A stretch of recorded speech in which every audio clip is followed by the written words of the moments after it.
Aragon is underway. It was a good start that from Marc Marquez.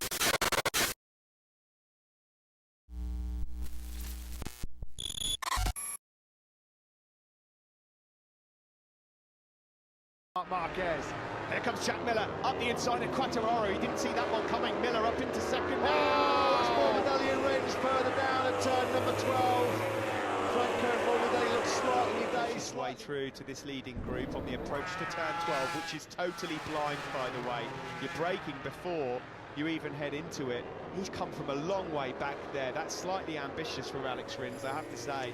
Yeah, I wonder whether he might have to have a little bit of a trip through the long lap penalty lane there, Alex RINS. He has come with a late lunge.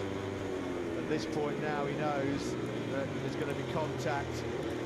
He stayed upright. Alex RINS then. They know how it works.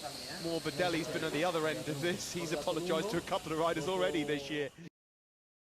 Maverick still can't find a way through on Fabio Quartararo in the battle for third. Man out front is 2.5 seconds clear now. So there is Jack Miller sweeping through turns 10 and 11. He's still got that half a second buffer back to Fabio Quartararo. At the moment, it's fending off the relentless pressure being exerted by that man, number 12, the Top Gun, Maverick Viñales. Looks like they're just slowly edging back onto the rear tyre of Jack Miller here. They'll be quick in these high corner speed sections of the Yamaha, but this is where Miller's Ducati will just leave the two Yamahas for dead. Viñales has finally found a way through on Quartararo, and straight away he's been able to get the Frenchman. He's got the job done, nicely done. On the brakes at the end of the back straight into turn number 16. And Viñales jumps straight onto the rear tyre of Jack Miller as well. Yeah, Simon said that he had the pace, and now he's reeling in Miller, isn't he? That's brave. What can Viñales do about Jack Miller now? Just racing himself and the stopwatch now, isn't he, Marc Marquez? Look at the time that Viñales made up on the brakes going into the reverse corkscrew.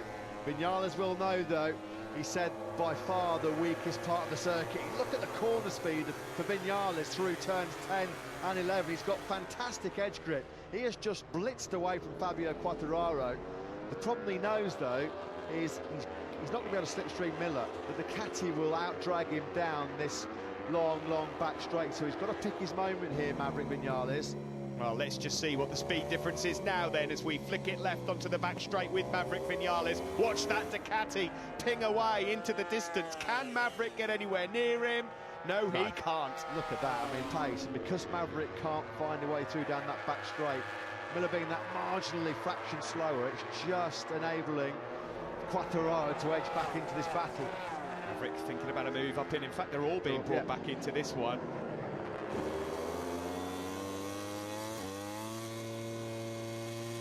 Viñales got him. Viñales got him then. He finally got Miller. Well, he had to get it done. And now can he pull away? Because Jack Miller will surely, if he's close enough, be able to challenge him once more.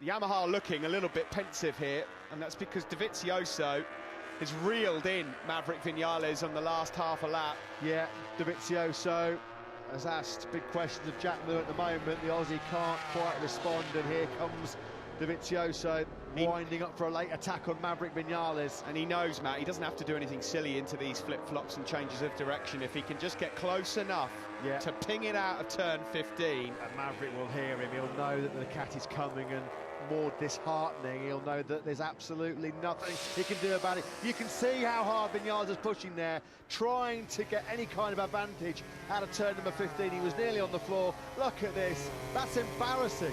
Embarrassing, the top speed difference between the Ducati and the Yamaha. Dovizioso, how many times, how many moves has he made in this race, just using the Ducati power down the back straight? Andrea Dovizioso, credit to him, from 10th on the grid, he's gone through to second. That is a stunning ride from Dovi. Aragon is underway. It was a good start that from Marc Marquez. From pole position, he launched off the line and no one's going to challenge him. Plan A executed. Marquez leads into turn one. Jackman got a real good launch. No surprise there on the Pramac Ducati. He's up in a third place. It was Viñales that lost that place down from third into fourth. Aleix Espargaro was well off the line on the factory Aprilia. He's there in fifth, just ahead of Valentino Rossi, but Marquez in prime position from pole position, just where he wanted to be. As lights went out, he launched, didn't he, Marc Marquez? They'll be looking at that one upstairs because it looked like such a perfect start. The two factory Suzukis are side by side trying to punch their way through. Not a bad start so far for Alex Rins. Yeah, I was just going to say that's an aggressive start from Alex Rins. He's really getting his elbows and knees out. Not such a sharp start for Andrea Dovizioso. He's lost one place, down from 10th to 11th. Marquez leads then from QUARTARARO, Miller, Viñales and Aleix Espargaro on the Aprilia, looking for a top 5 finish here today. Look at the advantage that Marc Marquez has already established. We're only on lap 1, we're only in turn number 11, and he's almost half a second clear of the field. This is ridiculous for Marc Marquez.